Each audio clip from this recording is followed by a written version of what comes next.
स्वागत है सभी का ये संस्कृत पाठशाला में, संस्कृत की क्लासेस में। और यहाँ पे जैसा कि आप सबको विदित ही है, प्रकाश जी गुरु जी, जिनका पहले भी हमारा सेशन हो चुका है। और यहाँ पे आज संस्कृत के जो जिज्ञासु हैं, जो एक्चुअल में सीरियसली संस्कृत सीखना चाहते हैं, उन्हें सहज ही ये अवसर मिला है, ये अपॉर्चुनिटी मिली है कि ऐसे बड़े विद्वान जो संस्कृत के कितने ही अनेक संसतियों को, जिन्होंने संस्कृत की पढ़ाई कराई है और अनेक ही विद्यार्थी उनसे पढ़े हुए हैं, अनेक जन इनसे सीख के आगे खुद सिखाना शुरू कर दिए हैं। ऐसे शिक्षक का हमें यहाँ पे अवसर मिल रहा है। तो मैं सबसे यही अनुरोध करता हूँ कि आप लोग बहुत सीरियसली ये क्लासेस को लें। जो क्लासेस यहाँ चल रही है उसकी रिकॉर्डिंग्स पे भरोसा में मत रहे कि रिकॉर्डिंग्स आएगी तब हम कर लेंगे, उसके नोट्स बना लेंगे। आप क्लास के दौरान ही उसकी प्रॉपर रिकॉर्डिंग, प्रॉपर आपके नोट्स बनाइए। एक बुक पेन लेके बैठे, अगर हो सके तो एक स्लेट, अगर आप लोग के पास हो तो स्लेट भी ले लीजिए, स्लेट और चौक, तो वो भी बहुत अच्छा हो जाएगा। नहीं तो आपकी बुक पेन भी बहुत पर्याप्त है। पर बहुत सीरियसली इन क्लासेस को लिए मिस नहीं करें। 40 मिनट्स हमारे 40-45 मिनट्स गुरुजी पढ़ाएंगे और उसके बाद 10-20 मिनट हमारे डाउट्स रहेंगे। बीच में भी आपको कोई अगर डाउट्स रहते हैं तो आप उसको चैट बॉक्स पे डाल के रख दीजिए, है ना। अगर आपको बीच में कहीं प्रश्न उठते हैं तो मैं कहीं भी इंटरवीन करके अगर लग रहा होगा तो मैं बीच में, अगर सबको ही डाउट्स रह रहे होंगे तो बीच में ही मैं गुरुजी को बोल दूंगा कि गुरुजी वो ले लें। कोई भी यहाँ पे अनम्यूट की परमिशन किसी को भी नहीं रहेगी। 20 मिनट के बाद आप अपने हैंड्स रेज करके डाउट्स पूछ पाएंगे गुरुजी को और वो उसको सॉल्व करने का प्रयास करेंगे, है ना। तो अगर बीच में आपको कोई तकलीफ हो, कोई डाउट हो, तो आप चैट बॉक्स पे उसको मेंशन करके छोड़ दें, ठीक है। तो अब मैं आदरणीय गुरुजी को, प्रकाश जी सर को आमंत्रित करता हूं कि गुरुजी आप आपके सेशन की शुरुआत करें। राग द्वेष विजेतारं ज्ञातारं विश्ववस्तुनः शक्रपूज्यं गिरामीशं तीर्थेशं स्मृतिमानये। श्रमण संस्कृति के अमर देवता, शासन के सम्राट, चरम तीर्थंकर, शासनपति श्रमण भगवान महावीर स्वामी को भाव भरा वंदन। परम पूज्य परम उपकारी गुरुदेव का भाव पूर्वक गुण स्मरण। आचार्य भगवंत, सभी संत और मां सती वृंदों के पावन चरणों में सादर सविधि सविनय चरण वंदना। उपस्थित सभी आगम प्रेमी भाइयों बहनों, सभी को मेरा सादर जय जी। आ रही है ना आवाज बराबर?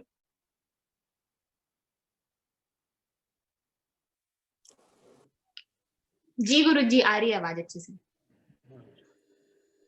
हमारा परम सौभाग्य है कि हमें इस अवसर्पणी काल के 5वें आर्य में भी भगवान जिनेश्वर देवों की पातक प्रक्षालिनी वाणी सुनने, समझने और जीवन में उतारने को मिल गई है। भगवान ने बड़ी कृपा करके और हमें जीवन का लक्ष्य तो बताया ही, साथ ही उस लक्ष्य को कैसे प्राप्त करें इसकी भी चर्चा की। और वे सारी चर्चाएं वर्तमान में हमारे सामने आगमों के अंदर और आगमों के ऊपर लिखा गया जो व्याख्या साहित्य है उसके अंदर उपलब्ध है। आवश्यकता है उसके साथ हमें जुड़ने की। जीवन का लक्ष्य है बंधन से मुक्ति। सूत्र कृतांग सूत्र की स्टार्टिंग यानी पहली गाथा कहती है, बुज्जेजा तीव्तेजा बंधनम परिजाण्य को आह बंधनम वीरो को वा जानम तीव्ते। उन्होंने कहा कि समझो और बंधन को तोड़ो। ये बंधन जिसमें व्यक्ति बंध जाता है तो अपने आप को भूल जाता है। ऐसे बंधनों में हमारी आत्मा अनादिकाल से बंधी हुई है। उस आत्मा को हमें बंधन मुक्त करना है तो सबसे पहला कार्य होता है समझने। हम समझे तो सही कि मैं कौन हूं और मैं बंधन में किस कारण से बंधा, उन बंधनों को मैं कैसे तोड़ सकता हूं। ये प्रोसेस है आगे बढ़ने की, मुक्ति प्राप्त करने की, बंधनों से छुटकारा पाने की। तो भगवान ने बंधन किसे कहा, वहां उन्होंने बताया परिग्रह, हिंसा और मिथ्या। ये क्रम दिया है यहाँ पर। ये अपेक्षाएं हैं ज्ञानियों की। कई जगह पर पहले विद्यार्थी को ले लेते हैं, कई अहिंसा संयमो तवो कह दिया, हिंसा को छोड़ने की बात पहले कह दी। लेकिन यहाँ इस सूत्र कृतांग में पहले परिग्रह को छोड़ने की बात कही, फिर हिंसा को छोड़ने की बात कही, और फिर अज्ञान यानी मिथ्या मान्यता को छोड़ने की बात कही। ये तीनों बड़े बंधन है। इन बंधनों से हमको छुटकारा पाना है तो हमें क्या करना चाहिए? तो इनके स्वरूप को समझकर इनसे दूर हटना है। मतलब ये कि आगम हमारे सामने जीवन के अंतिम लक्ष्य को प्राप्त करने के उपायों की चर्चा करता है, इसलिए हम उन आगमों को समझने का प्रयास करें। वैसे तो आगमों के ऊपर हिंदी में करीब करीब सभी आगमों के ऊपर व्याख्याएं मिल जाती है, लेकिन फिर भी भगवान ने जिस वाणी के अंदर जो शब्द कहे हैं, हमें उन्हें पढ़ना, शुद्ध उच्चारण के साथ में उन्हें समझना, उन्हें लिखना और बोलना, 4 चीजें हैं। कम से कम 2 चीजें तो आवे, हम उसको अच्छी तरह से सही तरीके से उच्चारित कर सकें और उसको समझ सकें।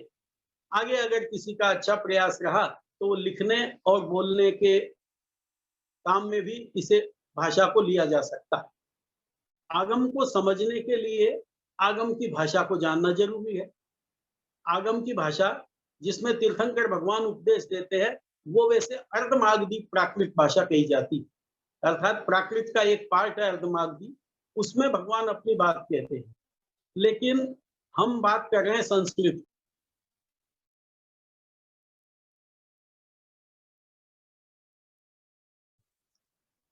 हमको तो आगम पढ़ना है, लेकिन बात जो है हम कर रहे हैं इस समय पर संस्कृत की। क्यों कर रहे हैं, इसकी थोड़ी पृष्ठभूमि भी हमको समझना अनिवार्य है। 2 चीजें होती है, एक होती है भाषा और एक होती है बोली। बोली की दृष्टि से अगर प्राचीनता का मापदंड किया जाए तो ये अर्धमागधी या प्राकृत भाषा प्राचीन भाषा कहलाती बोली के रूप में। लेकिन भाषा यानी जिसके अंदर सुधार करके और जिसको संशोधित करके सुव्यवस्थित रूप प्रदान किया गया है, वो कहलाती है भाषा। तो भाषा के रूप में तो संस्कृत जो है वो पहले हुई है, भाषा उसकी पहले बनी है। बोली के रूप में जो बोलचाल की भाषा थी वो पहले प्राकृत थी, लेकिन वो जैसे गांव में जो बोली जाती भाषा है वैसी भाषा के रूप में थी, बोली के रूप में थी। कोई उसका सुव्यवस्थित रूप हमारे सामने नहीं था। फिर संस्कृत की व्याकरण जब बनी, उसके आधार पर प्राकृत की व्याकरणें भी तैयार हुई। वर्तमान में हमारे सामने प्राकृत की जो मुख्य मुख्य व्याकरण है, वे सारी व्याकरण है तो प्राकृत भाषा की, लेकिन लिखी संस्कृत भाषा में गई। बड़ी कमाल की बात है ये भी कि भाषा तो आपको प्राकृत पढ़ानी और संस्कृत में कह रहे हो। इसका मतलब ये है भाई संस्कृत भाषा का ज्ञान तो करना ही पड़ेगा। वो अगर ज्ञान होता है तो हम प्राकृत की व्याकरण को और प्राकृत को अच्छी तरह से समझ सकते हैं। इसलिए हम संस्कृत को सामान्य रूप से, हमारा लक्ष्य स्पष्ट है, लेकिन फिर भी हम इस रूप में इसको करना चाहेंगे ताकि हम संस्कृत के माध्यम से उस प्राकृत तक अपने आप को पहुंचा सके, आगमों का गहराई से स्वाध्याय कर सकें। भाषा की अपनी एक सीमा होती है। उत्तराधीन सूत्र के 6ठे अध्ययन के अंदर एक गाथा आई, उसमें एक बात कही कि न चित्ता ताये भाषा, कि ये जो चित्ता भाषा है, चित्ता यानी चित्र विचित्र, अलग अलग तरह की, प्राकृत, संस्कृत, पाली या वर्तमान में चलने वाली सैकड़ों तरह की भाषाएं हैं। ये भाषाएं जो है ये न ताये, ये आपका रक्षण नहीं कर सकते। ये भगवान ने कह दिया कि आप सोचो कि मैं इतनी इतनी भाषाओं में मास्टर बन जाऊंगा तो मेरा रक्षण हो जाएगा, रक्षण नहीं होगा। रक्षण तो पाप का त्याग करने से ही होगा। फिर भाषा क्यों सीखना? भाषा इसलिए सीखना कि भाषा के माध्यम से हम पाप पुण्य धर्म अधर्म के स्वरूप को, आगमों को पढ़कर समझ सके और उनसे अपने आप को बचा सके। इसलिए एक माध्यम है, एक साधन है भाषा। भाषा हमारा साध्य नहीं है। कई लोग अपनी पूरी जिंदगी भाषा सीखने सिखाने में पूरी कर देते हैं, वो उनका अपना पेशा हो सकता है। लेकिन हम जो साधक श्रेणी में आने वाले लोग हैं, जो श्रावक श्राविका है या साधु साध्वी है, वे भी भाषा सीखते हैं, लेकिन उनकी भाषा की एक मर्यादा रहती है। उनका लक्ष्य भाषा सीखना नहीं रहता, भाषा को जल्दी सीख करके और शुद्ध उच्चारणों के साथ में जो भगवान ने बातें कही है उनको समझना, उनको जीवन में उतारना, उनके अनुसार चलना। हमारा तो लक्ष्य ये है। तो ये स्पष्ट रहना चाहिए। यहाँ इस क्लास में जितने भी लोग जुड़े हैं ये बात, पहला लक्ष्य उनका ये स्पष्ट होना चाहिए कि हम कोई भाषा के पंडित बनने के लिए यहाँ इस क्लास में ज्वाइन नहीं हुए हैं। न तो मैं पंडित हूँ, न मैं दूसरों को पंडित बनाने की सोचता हूँ, मैं तो एक साधक बनाने की बात करता हूँ। और उसके लिए ये एक पहली शर्त जैसी अनिवार्यता है कि अगर भाषा को शुद्ध उच्चारणों के साथ में हम अगर उन चीजों को, आगमों को समझ लेंगे, तो निश्चित रूप से अंतर का एक अनिर्वचनीय आनंद, अनिर्वचनीय आनंद जिसको शब्दों में बयां नहीं किया जा सकता, उन मूल शास्त्र के शब्दों को पढ़ने से ही आ जाता है। और जो जो उसके अर्थ, उसकी गहराई, उसके अंदर हम डुबकियां लगाएंगे, तो आनंद की सीमा का कोई पारावार नहीं रह सकता। इसलिए हम इसको पढ़ते हैं। तो स्पष्ट है हमारा लक्ष्य। तो अब भाषा को पढ़ने के लिए, कोई भी भाषा हो, प्राचीन भाषाओं में संस्कृत और प्राकृत ये दो ही भाषाएं। एक पाली भाषा जिसमें बौद्ध दर्शन के ग्रंथ निबद्ध है, वो पाली भाषा महात्मा बुद्ध के समय से चली आ रही, इसलिए कोई ज्यादा प्राचीन नहीं है। वो तो जैसे भगवान महावीर के समकालीन थे। हमारे तो तीर्थंकर, सभी तीर्थंकर इसी भाषा में उपदेश देते हैं। भगवान ऋषभ देव से इस अवसर्पणी काल में चल रही है, और वेदों की भाषा संस्कृत है। तो ये जैसे पुरानी जो भाषा है, चाहे वेदों की संस्कृत है, वो संस्कृत भी सुव्यवस्थित नहीं है, अर्थात व्याकरण में बंधी हुई नहीं, क्योंकि वो प्राचीन है। उसके आधार पर फिर व्याकरण बनी है। तो इसलिए बाकी के ग्रंथों में व्याकरण के आधार पर प्रतिपादन हुआ है, और जो मूल ग्रंथ है, चाहे वो हमारे आगम हो या वेद हो, वहां पर जो है उसका जो उनके उस समय की जो प्रचलित भाषा थी, उसमें ही उन्होंने बात की थी। तो हम अपने इन मूल तक पहुंचने के लिए ये प्रयास करेंगे इस भाषा के माध्यम से। हम पहले कोई भी भाषा सीखे, उस भाषा को सीखने के लिए भाषा जो है वो वाक्यों के अधीन है, वाक्य शब्दों के अधीन है, और शब्द अक्षरों के अधीन होगा। शब्द बनते कैसे हैं? अक्षर मिलकर के शब्द बनते हैं। अक्षर दो तरह के होते हैं मुख्यतः, जिनको हम कहते हैं, एक तो स्वर और एक व्यंजन। वोवल्स क्या बोलते हैं इंग्लिश में, जिनको वोवल्स बोलते हैं, ए ई आई ओ यू, जो स्वर है, और बाकी के जो व्यंजन है, क ख ग घ वगैरह, ये व्यंजन कहलाते हैं। तो ये स्वर और व्यंजन, ये दोनों मिले कि शब्द बन गया। उस शब्द का फिर जो अर्थ है, वो अर्थ तो दिया जाता है, वो दिया गया है पूर्वाचार्यों के द्वारा, तीर्थंकरों के द्वारा। हम उसको उसी अर्थ रूप में लेते हैं प्राय करके। नहीं तो कोई जरूरी थोड़ी है कि भाई इसका नाम अमुक है, अगर दूसरा भी नाम होता तो हम उसको उसी रूप में बुलाते हैं उस चीज को। तो ये तो अर्थ तो नियत किए गए हैं शास्त्रकारों के द्वारा, वैयाकरणों के द्वारा। लेकिन हम जो कार्य करें, हमारा तो काम इतना ही है कि जो भी वो शब्द है, उन शब्दों को हम कैसे पकड़ें, उसका शुद्ध उच्चारण कैसे करें। उच्चारण की शुद्धता सबसे पहली शर्त है आगम पढ़ने में। वैदिक काल में वेद के जो लोग रहे, ऋषि महर्षि रहे, उन्होंने इस बात को बहुत गहराई से लिया। उन्होंने इसमें कोई कोताही नहीं बरती। परिणाम ये हुआ कि 5000 साल के बाद भी आज उनके वेदों में एक काना, मात्रा, अनुस्वार का भी अंतर नहीं आया, वैसे के वैसे चल गए हैं। और हमारे यहाँ पर इसका थोड़ा सा ध्यान कम रखा गया, शायद जैसे वर्तमान में हम नहीं रखते हैं। हम ये रखते हैं, साहब बच्चे को सामायिक सूत्र सिखा दो, प्रतिक्रमण सूत्र सिखा दो, वो सीख लेता है कैसा भी करके, टूटा फूटा, और वो जो है बस उसको कर लेता है। बाकी उसकी शुद्धि अशुद्धि का उसको न तो सिखाने वाले को भान रहता है, न सीखने वाले को, और वो परंपरा चलती रहती है। परिणाम स्वरूप फिर उसके जो रिजल्ट आते हैं वो बड़े भयानक हो जाते हैं।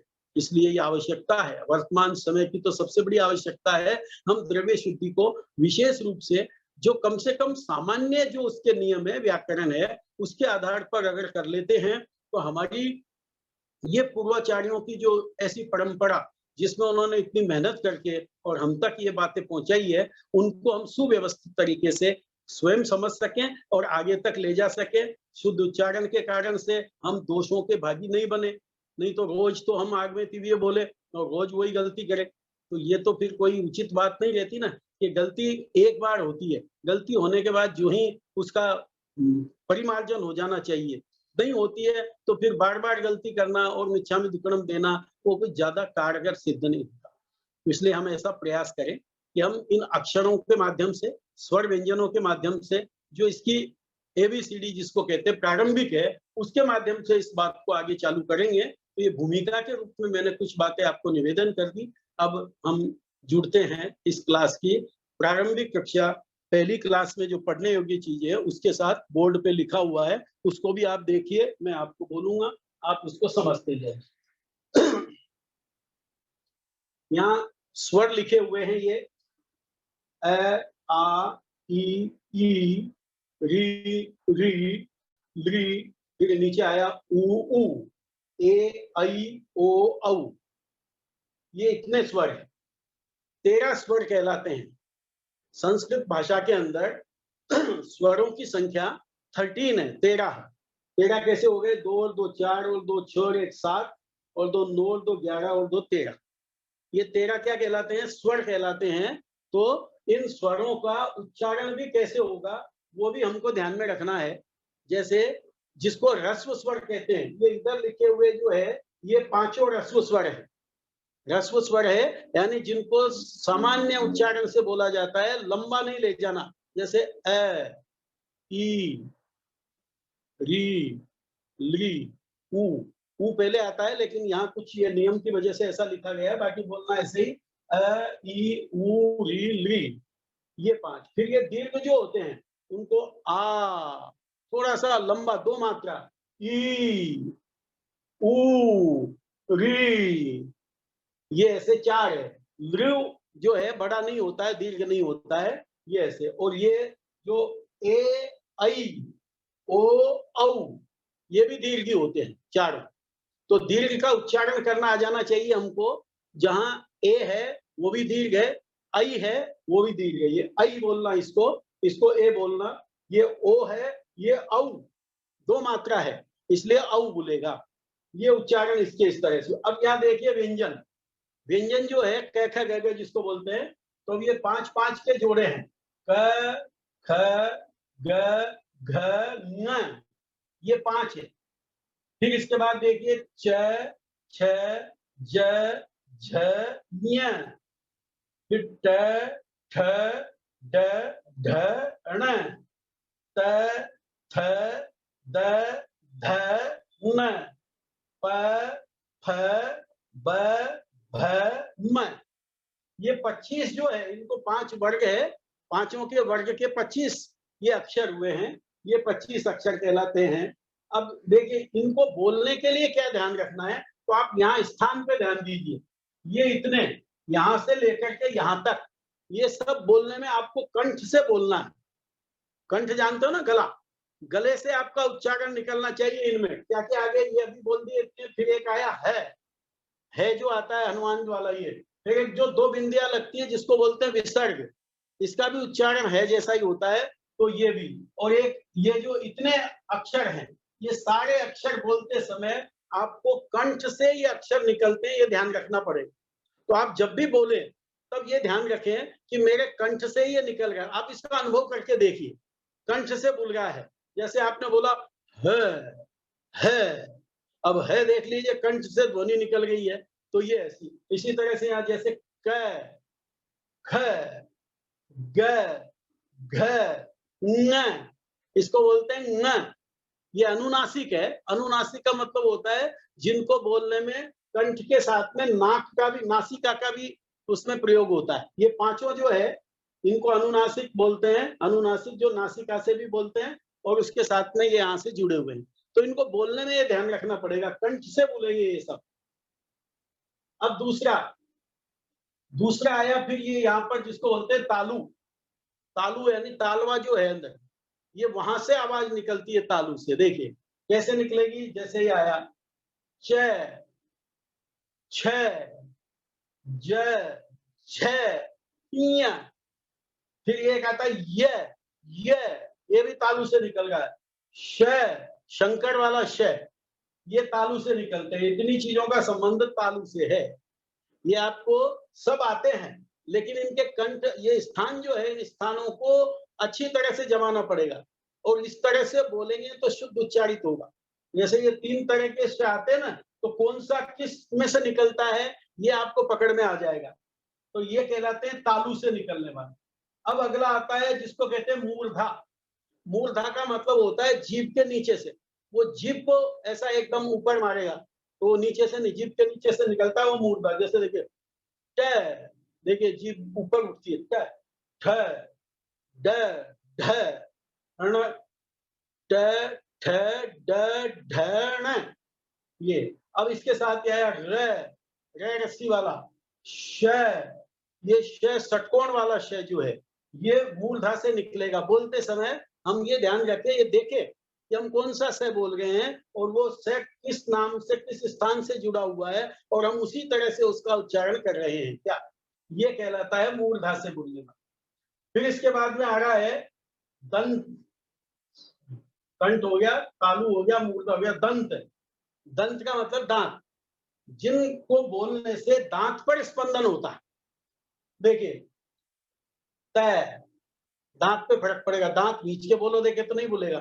त, थ, द, ध, न, ये पांचों जो है। अब इसके साथ ये देखिए ल, ल, और ये स, सड़क, संसार, दांतों पर स्पंदन होता है, इसलिए कहलाते हैं दंत्य। ये सब, ये भी यहाँ दंत्य है। ये सब जो स्वर सहित व्यंजन, ये सब के स्थान ये बता दिए गए। अब इसके बाद आता है ओष्ठ व्यंजन। ओष्ठ यानी होठ, जिन व्यंजनों को बोलने से हमारे होठों पर स्पंदन होता है। जैसे देखिए प, प, फ, ब, भ, म, ये पांचों जो है ये होठ से जुड़े हुए हैं। अब यहाँ पर जो है ये वह जो आता है, वह इधर लिखा है वह, वो खाली होठ से नहीं, उसमें दंत और ओष्ठ दोनों चीजें लगती है, इसलिए उसको अलग लिख दिया। दांत भी लगते हैं और ओष्ठ भी लगता है। वह दांत पहले, फिर उसके बाद में ओष्ठ, इसलिए उसको कहते हैं दंतोष्ठ। इसका स्थान दोनों जगह से निकला। ये आगे फिर ये जो ए ऐ है, इसमें कंठ और तालु लगेगा और ओ औ में कंठ और ओष्ठ लगेगा। ये लिखे हुए हैं, ये कौन से जो अक्षर है स्वर के और व्यंजन के, वो कौन से स्थान से उत्पन्न होते हैं ये बता दिया। फिर एक चीज आती है अनुस्वार। अनुस्वार का मतलब होता है अक्षर के ऊपर लगने वाली बिंदी, जो बिंदी रहती है वो अनुस्वार आती है। अब अनुस्वार, वैसे एक अनुस्वार खाली बिंदी होती है, एक चंद बिंदु होता है। तो चंद बिंदु का उच्चारण कैसे करना है वो आगे देखेंगे। यहाँ अनुस्वार जो रहेगा वो नासिका से बोलता है। जैसे अनुनासिक में नासिका है, इसी तरह से अनुस्वार में भी वो नासिका से, यानी नाक की उसमें ध्वनि हमको सुनाई देती है, वो कहलाता है अनुस्वार।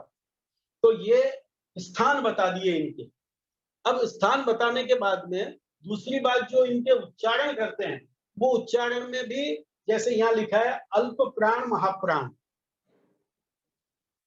कुछ अक्षर ऐसे हैं जिनको उच्चारण करने में प्राण कम लगते हैं, अल्प प्राण, और कुछ ऐसे हैं जिनको उच्चारण करने में प्राण यानी शक्ति ज्यादा लगती है। हमारी जो अंदर से हवा निकलती है, वो हवा जो है ज्यादा एकदम उसमें से आएगी बोलने में। तो अभी हमने अल्प प्राण महाप्राण में इनको बांटना है हमको। तो कैसे करेंगे, जैसे मैंने, आपने ध्यान दिया होगा उच्चारण किया उसमें ही, जो ये अल्प प्राण है, ये अल्प प्राण है। जैसे क बोलेंगे तो अल्प प्राण रहेगा, ख बोलेंगे तो महाप्राण है। बोल के देख लीजिए, जैसे क ख ख, एकदम अंदर से जोर लगता है अपने आप। तो ये अल्प प्राण है, ये महाप्राण है, ये अल्प प्राण है, ये महाप्राण है, और ये अल्प प्राण है। अर्थात पहला, तीसरा, पांचवा, तीन जो अक्षर है ये अल्प प्राण कहलाएंगे, ये 5-5 वाले ग्रुप में से, और दूसरा और चौथा ये महाप्राण कहलाता है। तो बोलने में इस तरह से हमारा उच्चारण आना चाहिए, क ख ग घ न। इसी तरह यहाँ छ छ ज झ ञ ट ठ ड ढ ण। तो ये बस थोड़ा सा जोर उसमें, अपनी ज्यादा एनर्जी लग रही है ऐसा हमको मालूम पड़ जाएगा। तो ये उच्चारण इस तरह से 25 के ये आ गए। अब 8 अक्षर की बात रही। 8 कौन से, जिनको ये बोलते हैं, जैसे ये रहा ह य र ल और एक ये व। ये जो है इसमें से ये 4 जो है, य र ल व, ये चारों जो है ये तो अल्प प्राण वाले ही है, य र ल व, बस इनमें ज्यादा ताकत नहीं लग रही। लेकिन ये बाकी के बचे हुए 3 स और 1 है, ये चारों जो है इसमें महाप्राण लगते हैं। इसको बोलने में देख लो, ह श श स, तीनों में जो है हमारी जो एनर्जी है वो ज्यादा लग रही है, अंदर से जो वायु है वो ज्यादा निकल गई है, ऐसा इसमें हमें प्रतीत हो जाएगा। तो ये अल्प प्राण और महाप्राण को भी आपके उच्चारण में बैठा लेना चाहिए, ताकि आप सही तरीके से उस शब्द को बोल रहे हैं ये समझा जाएगा। अन्यथा तो हम सबको एक जैसा ही बोल देते हैं, जबकि ये जो है ये व्याकरण का संबंध ही इससे है। आचार्य भगवंत पूज्य गुरुदेव श्री अस्थिमल जी महाराज साहब जब व्याकरण पढ़ाते थे, हमने उनके पास भी व्याकरण पंडित जी के पास पढ़ के उनके पास बैठते थे रात्रि के समय, तो वो कई बार समझाते थे। वो कहते थे भाई ये जो अक्षर है ना, ये अक्षर कैसे निकले? तो उन्होंने कहा कि शिवजी जो है, शिवजी से ये व्याकरण निकली ऐसा वैदिक संस्कृति मानती है। तो शिवजी ने तांडव नृत्य किया। तांडव नृत्य यानी जब प्रलय काल होता है उस समय वो तांडव नृत्य करते हैं, तो उनके पास एक डमरू रहता है, डमरू जिसके वो ऐसे बंधी रहती है डोरी, और उसमें एक ऊपर बजता है एक नीचे बजता है। तो उन्होंने ऐसा करके उस डमरू को बजाया, तो उसमें से ये सूत्र निकले, महेश्वर के 14 सूत्र कहते हैं उनको। उन्होंने जो बजाया उसमें से सूत्र निकले, उन सूत्रों में स्वर और व्यंजन थे। ये स्वर और व्यंजन उन महादेव की कृपा से मिले हैं, ऐसा वैदिक संस्कृति कहती है। जैन संस्कृति तो कहती है ये तो भाई भगवान ऋषभ देव ने अपनी पुत्री को जो ब्राह्मी थी उसको जो ब्राह्मी लिपि का ज्ञान दिया उसमें ही आया हुआ है। जो भी है अपन उस चक्कर में नहीं पड़े, ठीक है, जैसी परंपरा से सुनने को आता है, जहां से भी निकले जैसे भी निकले, लेकिन ये जो शब्द आए हैं इनका उच्चारण कैसे होता है, शरीर के कौन से अवयव यानी मुख के अंदर में रहने वाले उनमें से कौन से पर जोर पड़ता है तब वो निकलता है, ये इसके साथ में इनका ये बताया गया है। तो यहाँ पर ये इतनी चीजें हमने इसकी देखी। अब इसमें एक चीज और ध्यान में रखनी है, ये जो व्यंजन है ये 33 व्यंजन आए हैं, 13 स्वर और 33 व्यंजन। संस्कृत के अंदर ये इस तरह से रहते हैं, 13 स्वर 33 व्यंजन, एक अनुस्वार और एक विसर्ग, कुल मिलाकर के 48 इनको कहते हैं। 48 वर्ण, वर्ण जो है यहाँ पर वो 48 हो गए हैं, स्वर 13 हो गए हैं, फिर इसके साथ में व्यंजन 33 हो गए हैं, और एक जो है वो अनुस्वार आता है और एक ये विसर्ग आता है। शब्द के आगे लगने वाली 2 बिंदियां उसको विसर्ग कहते हैं, जिसका उच्चारण है जैसा, जैसे राम। संस्कृत में जब आप रूप वगैरह पढ़ेंगे तो वहां पर ऐसे उच्चारण आते हैं, राम है का उच्चारण निकलता है 2 बिंदियों का, और इसका नासिका से उच्चारण होता है। तो वो क्या उच्चारण होता है वो तो आगे पढ़ने से मालूम पड़ेगा। केवल मात्र हरेक का उच्चारण में या नहीं होता, हरेक में इनमें से कोई भी आ सकता है वो उच्चारण करने में, वो हम आगे नियमों के अंदर में देखेंगे। अब ये जो 33 अक्षर है, इन 33 अक्षरों को और 2 भागों में बांटा गया है, जिसको कहा गया है घोष और अघोष। एक घोष होते हैं घोष व्यंजन और एक अघोष व्यंजन। अब घोष का मतलब होता है जिसमें कुछ घोष निकलता है जिनको बोलने में, और जिनको बोलने में घोष नहीं निकलता वो अघोष होते हैं। ये वैसे ये हर चीज को हम इतना करके देख सकेंगे जरूरी नहीं, लेकिन फिर भी वहां इस रूप में बताए गए हैं, तो हम परिभाषा तो वही ध्यान रखें, लेकिन फिर बाद में उसको बांट करके और ये कर लेंगे भाई ये घोष है ये अघोष। तो घोष व्यंजन जो आते हैं वो पिछले 3 ये सब घोष व्यंजन है, यानी 15-25 का हिसाब बता रहा हूँ, 25 में से 15 जो है ये घोष व्यंजन है, और इधर 4 ये र ल व ये चारों, तो 15 और 4 19 और एक है ये 20 व्यंजन जो है ये कहलाते हैं घोष व्यंजन। और बाकी के बचे जो 13 रहेंगे, 13 यानी ये 2 5 दूनी 10 3 6 13, इनको कहते हैं अघोष व्यंजन। इनमें घोष नहीं रहता इसलिए इनको अघोष कहते हैं, अथवा इनको अघोष की संज्ञा है ऐसा मान करके चलना चाहिए। ये घोष अघोष का हिसाब इसमें आप ये देख सकते हैं। तो ये व्यंजन की बात आ गई, ये स्वर की बात आ गई। अब हिंदी में जब हम देखते हैं, हिंदी में हमारे पास में 3 अक्षर और आते हैं, क्ष त्र ज्ञ, ये तीनों आते हैं। तो क्ष त्र और ज्ञ ये तीनों अक्षर जो है ये संस्कृत में स्वतंत्र नहीं है, इसलिए इनको यहाँ पर नहीं लिया, यहाँ 33 की चर्चा की है। ये तीनों संयुक्त अक्षर है, ये 2 एक बार गुरुजी एक बार जो घोष अघोष वाला था वो रिपीट कर सकते हैं क्या? काफी जनों को सुना है घोष देखिए अघोष। घोष अघोष में क्या करना है, पहले के जो 2 है ये यहाँ तक, ये 10 बराबर ध्यान में आया पांचों के? क ख छ छ ट ठ त थ प फ, ये 10 और तीनों ये 6, ये 13 जो है इनको कहते हैं अघोष। ये अघोष है और बाकी के बचे हुए जो 20 है वो है घोष। मतलब ये 3 3 के 5 जो है, ये तीनों के पांचों के 15 हो गए। य र ल व और ये है, ये मिलाकर के पांचों ये 15 और 5 20, 20 और 13 33। आपको 33 का हिसाब रखना है, 33 में से ये इस तरह से बने हुए। आगे ध्यान में। अब जैसे ये अल्प प्राण महाप्राण में भी ऐसे आप अक्षर निकाल सकते हैं। अल्प प्राण महाप्राण में जैसे अल्प प्राण में 3 है, 3 का मतलब 1 2 3, तो 3 के 15 हो गए, ये 15 यहाँ पर आ गए। फिर इसके बाद में जो 4 ये है, य र ल व, 4 ये 15 और 4 19, 19 हो गए अल्प प्राण वाले। अब बचे कितने हैं? 19 के बाद जो बचते हैं आपके वो महाप्राण वाले आ जाएंगे, यानी 10 तो ये और फिर 4 ये 14 ये हो जाएंगे। 19 और 14 33। ये अल्प प्राण महाप्राण का आपस में विभाजन इस तरह करेंगे। घोष अघोष और अल्प और महा में थोड़ा सा अंतर है, तो ये आपको ध्यान में आ गया होगा। इससे अपन ये आप अलग से लिख लीजिए। ये लिखने के बाद अल्प प्राण और फिर आप उसके पूरे लिखिए, अल्प प्राण कौन कौन से, महाप्राण पूरे लिखिए। थोड़ा होमवर्क करेंगे ना, ये तो शॉर्ट में आपको बताया जा रहा है यहाँ तो इसमें से, लेकिन आप अपनी पूरी मेहनत करेंगे। घोष, घोष में कौन कौन से आते हैं वो लिखिए, अघोष वो पूरे लिखिए उसमें।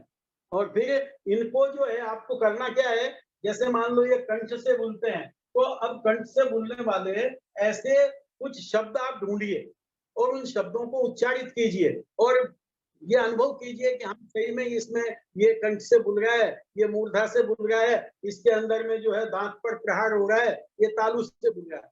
ये चारों का अनुभव करना है। तो इसके लिए आपको, जैसे हम कह रहे हैं भाई सप्ताह में क्लास तो 2 बार ही लेंगे, लेकिन 2 बार लेने पर जो बीच का टाइम आपका मिलेगा ना, उसमें आप जितनी ज्यादा प्रैक्टिस करेंगे, आपके पास किताबें हैं, आपके पास अन्य भी हिंदी वगैरह की भी मिल जाएंगी, तो शब्द तो आप कहीं से भी ले सकते हैं। उन शब्दों को लेकर के और उच्चारण की प्रैक्टिस कीजिए। जितना ज्यादा आपका उच्चारण शुद्ध होगा, अब जैसे अब क्या भक्तामठ, कल्याण मंदिर, महावीराष्टक जो अपने प्रचलित स्तोत्र है संस्कृत के अंदर ही है, अब उनको आप जो है उनको जब गाते हैं तो उनकी एक गाथा लेकर के देखो कि अपन किस तरह से गा रहे हैं, कहाँ कहाँ हमारा बराबर जो है कैसे उच्चारित हो रहा है। तो ये वहां पर करेंगे अपन कोशिश भी, इसके माध्यम से भी देखेंगे, एक एक उदाहरण लेकर के भी करने का प्रयास करेंगे। अभी तो मोटे रूप में हम केवल मात्र ये इसकी टर्मिनोलॉजी जो है कि अल्प प्राण किसको कहना, महाप्राण किसको कहना, अनुनासिक यानी ये पांचों को अनुनासिक कहते हैं। ये जो 25 है, पूरे 25 5 वर्ग है ना, इसलिए वर्ग के हिसाब से इनको एक साथ, इनको स्पर्श व्यंजन कहते हैं। 25 को स्पर्श व्यंजन कहते हैं। ये कहीं ना कहीं किसी न किसी भाग का स्पर्श करके उच्चारित होते हैं, इसलिए इनकी संज्ञा दे दी स्पर्श। ये स्पर्श व्यंजन कहलाते हैं 25।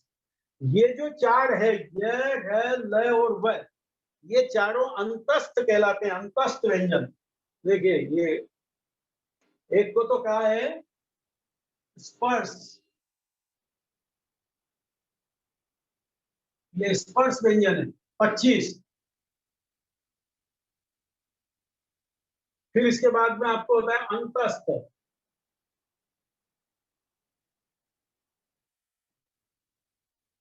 ये 4 है, य व र और ल, ये चारों अंतस्थ। फिर इसके बाद में एक आता है उष्म, उष्म व्यंजन में तीनों श और है, ये 4, ये उष्म कहलाते हैं चारों, ये अंतस्थ कहलाते हैं, ये स्पर्श कहलाते हैं 25। तो एक तरह से ये हो गया आपके पास में कि 33 व्यंजनों को 3 भाग में बांट दिया, स्पर्श, अंतस्थ और उष्म। फिर 33 व्यंजनों को अल्प प्राण महाप्राण, 33 को घोष अघोष और 33 को ही फिर ये स्थानों के आधार पर बांट दिया, कौन सा व्यंजन किस स्थान से उच्चारित किया जाता है। 4 चीजों की चर्चा हमने विस्तार से की है। तो ये आपको ध्यान में रखना है। बहुत महत्वपूर्ण है, प्रारंभिक अवस्था का है, लेकिन इसको जिसने अच्छी तरह जमा लिया बोल बोल के, तो आप अनुभव करेंगे कि कैसे शुद्ध उच्चारण होता है और उस शुद्ध उच्चारण का फायदा आपको बोलने में ही कितना खुद को भी अच्छा लगेगा और सुनने वाले को भी अच्छा लगता है कि देखो कितना शुद्ध उच्चारण कर रहे हैं ये। तो हमको सबसे पहला कार्य जो है, हमारे यहाँ आगमों को पढ़ने की विधि में पहला ही काम ये बताया संहिता, जिसका मतलब ये शुद्धि, उच्चारण की शुद्धि। हम पूरे उच्चारणों को शुद्ध करें, इसलिए ये पहली क्लास की चीजें हर एक ने अपने अपने स्कूलों में ये चीजें पहली क्लास में ही पढ़ा दी जाती है, लेकिन उस समय पर हमको इनकी महत्ता मालूम नहीं रहती, इसलिए हमने पढ़ा सबने है, लेकिन किसी ने उस पर ध्यान नहीं दिया। इसलिए हमको अब इतनी उम्र में आने के बाद भी, क्योंकि हम साधक बनना चाहते हैं, हम भगवान की वाणी को शुद्ध उच्चारण करके और समझना चाहते हैं, इसलिए हम वापस इस रास्ते पर आए हैं। और इसलिए कहते हैं ना कि भाई जब जागे तब सवेरा, जब भी हमको ये बात लगी समझी तभी बहुत अच्छा है, इसलिए अब इसको करने का प्रयास करेंगे। हम बहुत थोड़े थोड़े में करेंगे, ज्यादा बर्डन जैसा महसूस नहीं होना चाहिए, भारीपन नहीं लगना चाहिए, क्योंकि व्याकरण का नाम आते ही अच्छे अच्छे लोगों की जमीन खिसकने लगती है कि अरे साहब क्या व्याकरण पढ़ेंगे, हमारा काम नहीं। हम इस व्याकरण को इस रूप में पढ़ना चाहेंगे कि ये बोरियत भी नहीं करे, लेकिन कुछ कुछ चीजें जो ध्यान रखने की है वो तो हमको ध्यान रखनी ही पड़ेगी। तो उसमें आप थोड़ी सी मेहनत करेंगे, वो लोग तो अच्छे आगे बढ़ जाएंगे।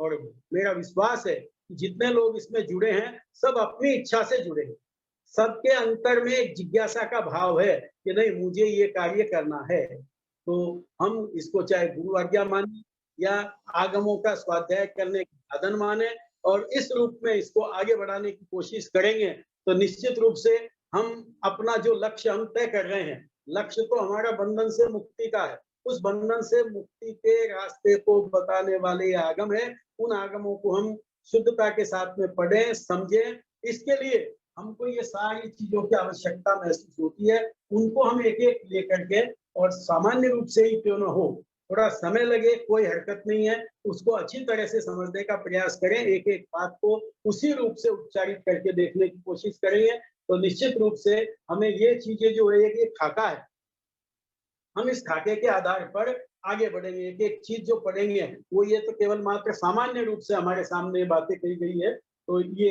एक बात।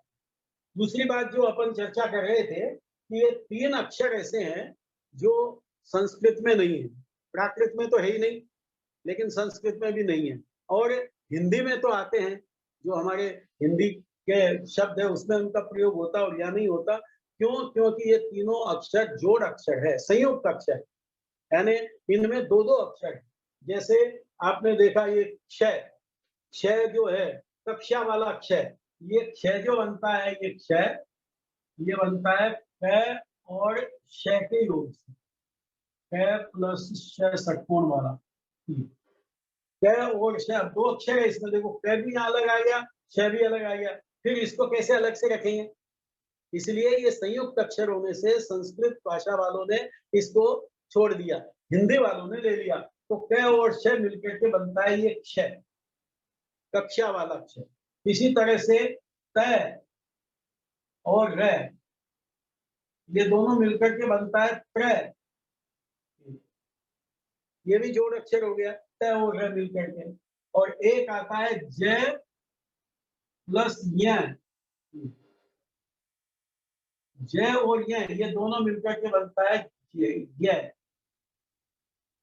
ज्ञान वाला ज्ञ।